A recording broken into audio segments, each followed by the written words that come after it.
युद्ध भूमि में शत्रुओं पर विजय प्राप्त कर ले केवल वही वीर नहीं, बल्कि अपने शौर्य से जो अपने प्रतिद्वंदी को प्रभावित करे वह भी वीर कहलाते हैं। जानिए मेरे साथ ऐसी ही एक वीरता की गाथा और उसकी याद में बने युद्ध स्मारक का सफर, the battle of Khalanga. There is a saying, if a man says he is not afraid of dying, he is either lying or he is a Gurkha।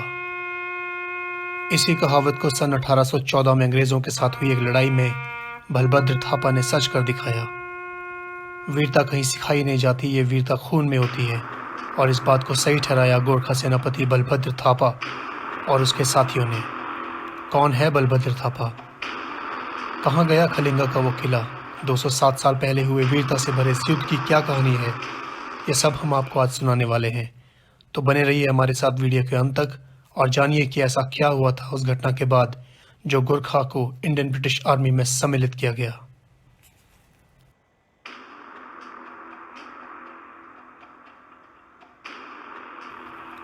हम आपको ले जाने वाले हैं खलंगा नाला पानी में हुए उस युद्ध की याद में बनवाए गए एक युद्ध स्मारक पर, जो आज इस अद्भुत गाथा की हमें याद दिलाता है, और हम आपको वहां पहुंचने तक के सभी रोचक रास्तों और आसपास के कई अन्य स्थानों से भी रूबरू करवाएंगे।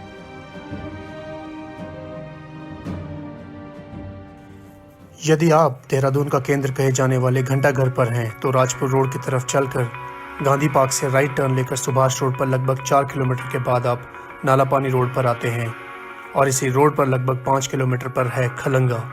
शहर से दूर जंगल को पार करने के बाद आप सड़क की चोटी पर पहुंच जाते हैं, और इसी पहाड़ की चोटी पर स्थित है वो स्मारक जो गोरखा सैनिकों द्वारा दिखाए गए शौर्य की याद में स्थापित किया गया। कौन है ये बलभद्र थापा और क्या है इस युद्ध का इतिहास, चलिए जानते हैं।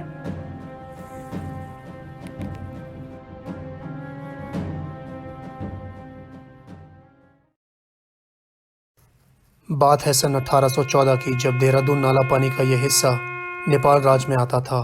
उस समय के तत्कालीन गवर्नर जनरल लॉर्ड हेस्टिंग्स थे। वे भारत में सन 1813 से 1823 तक गवर्नर जनरल रहे। उन्होंने 1 नवंबर 1814 को नेपाल पर युद्ध की घोषणा की। लेकिन इस युद्ध की घोषणा से 10 दिन पहले ब्रिटिश 3 इन्फेंट्री डिवीजन में मेजर जनरल रॉबर्ट रोले गिलेस्पी ने देहरादून में प्रवेश किया। गिलेस्पी अंग्रेजी सेना के एक माहिर युद्ध जानकार थे जो कि हीरो ऑफ जावा के नाम से भी मशहूर थे, और ब्रिटिश सरकार से उन्हें कई सम्मान प्राप्त थे। गिलेस्पी से पहले भी अंग्रेज इस किले पर एक बार हमला कर चुके थे और हार चुके थे। बलभद्र थापा उस समय किले के प्रभारी थे। ये महान योद्धा उस समय किले पर मौजूद थे। नेपाल के साम्राज्य में वे एक सैन्य अधिकारी और प्रशासक थे, और उन्हें देहरादून के किलों की सुरक्षा के लिए कमांडर के रूप में काम सौंपा गया था।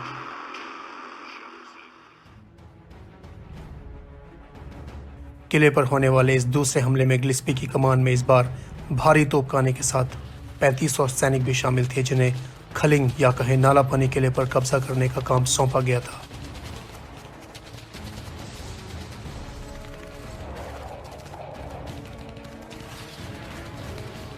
जबकि बलभद्र कुंवर के पास थे केवल 600 गोरखा सैनिक, जिसमें महिलाएं और बच्चे भी शामिल थे। ब्रिटिश सेना के भारी तोप के गोलों और गोलियों के बौछार के बीच नेपाली सेना खुखरी, पत्थर और बहुत कम गोला बारूद से लड़ते रहे, और गिलेस्पी लड़ाई में मारा गया।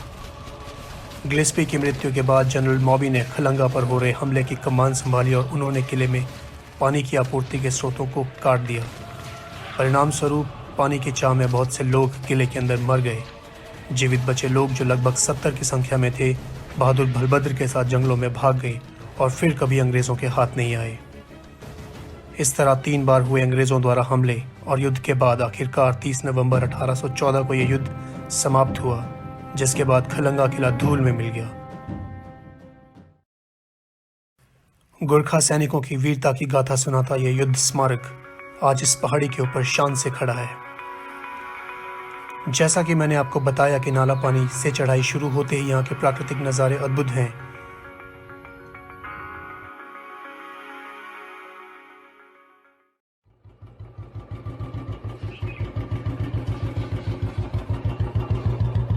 यह रोमांचित करने वाला ट्रैक बुलेट चलाने वालों को बहुत पसंद आएगा। यहाँ से गुजरते वक्त ये साल के घने जंगल उस ऐतिहासिक युद्ध के गवाह हैं। यह रोमांचित करने वाला ट्रैक बुलेट चलाने वालों को बहुत पसंद आएगा। यहाँ से गुजरते वक्त ये साल के घने जंगल उस ऐतिहासिक युद्ध के गवाह हैं। और आपने ये ध्वज हमेशा देखे होंगे जो एक विशिष्ट क्रम में व्यवस्थित होते हैं, जो रंग के अनुसार आकाश, हवा, आग, पानी और पृथ्वी के प्रतीक हैं। यह एक प्रकार के संतुलन का संकेत भी देते हैं।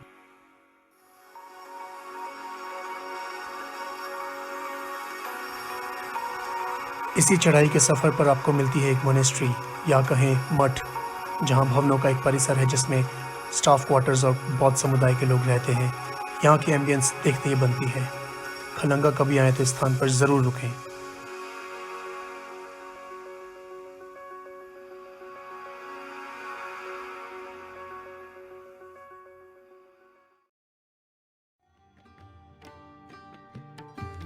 साथ ही साथ इस शांत वन में शिव भक्तों को मिलता है एक शिव मंदिर, जिस पर बनी ये ऋषि की पेंटिंग जीवंत व अद्भुत है।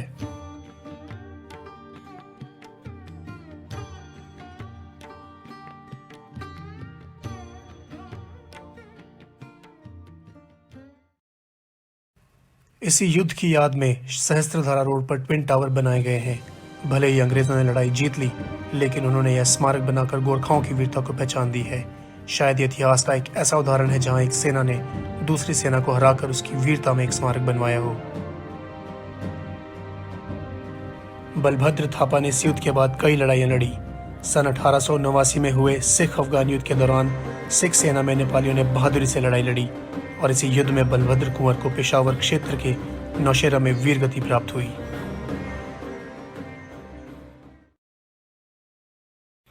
खलंगा का यह क्षेत्र और युद्ध स्मारक एक ऐतिहासिक धरोहर है। यदि आप ट्रैक पर आएं तो ख्याल रखें प्लास्टिक और गंदगी ना फैलाएं।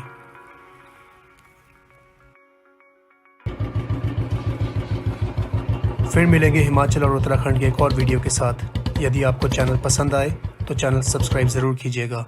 तब तक अपना और अपने परिवार का ख्याल रखें। अपने आसपास सफाई बनाए रखें।